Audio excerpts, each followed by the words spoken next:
This is Subhash Chandra Bose speaking to Indians in East Asia. My countrymen in East Asia, while I am in Tokyo, I desire to address a few words to you, and I have no doubt that you will give them due consideration.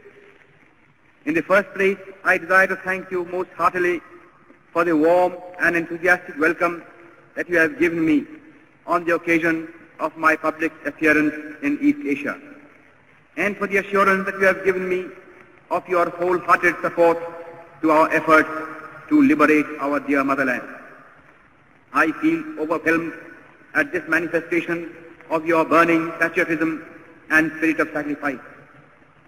I have received numerous telegraphic and postal messages from you direct, while other messages I have read in the press.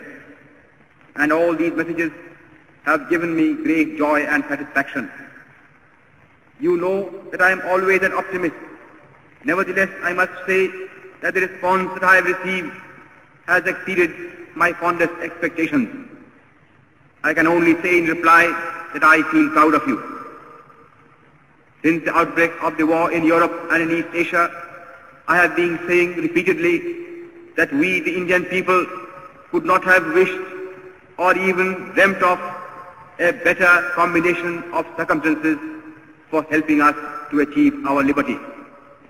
When the world forces are helping us in this way, our task has automatically become very much easier than what it would have been otherwise. This fact should further strengthen our self-confidence and optimism and hearten us considerably in the fight that lies ahead of us. I am overjoyed to see that you have already realized that the responsibility of winning freedom does not rest merely on the shoulders of our countrymen at home.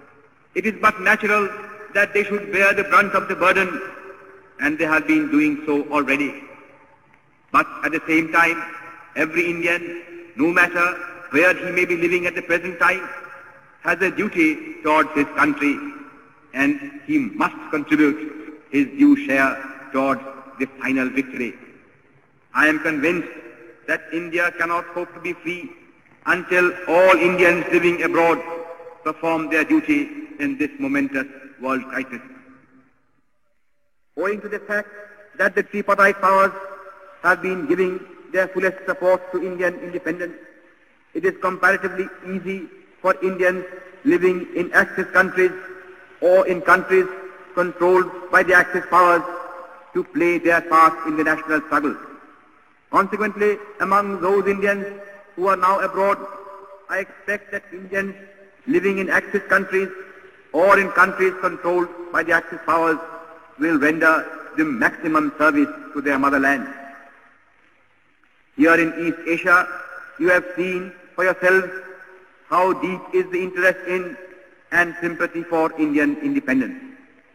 The readiness of the Imperial Japanese government and nation to render us any assistance in our national struggle that we may need has naturally lightened our task to a considerable degree.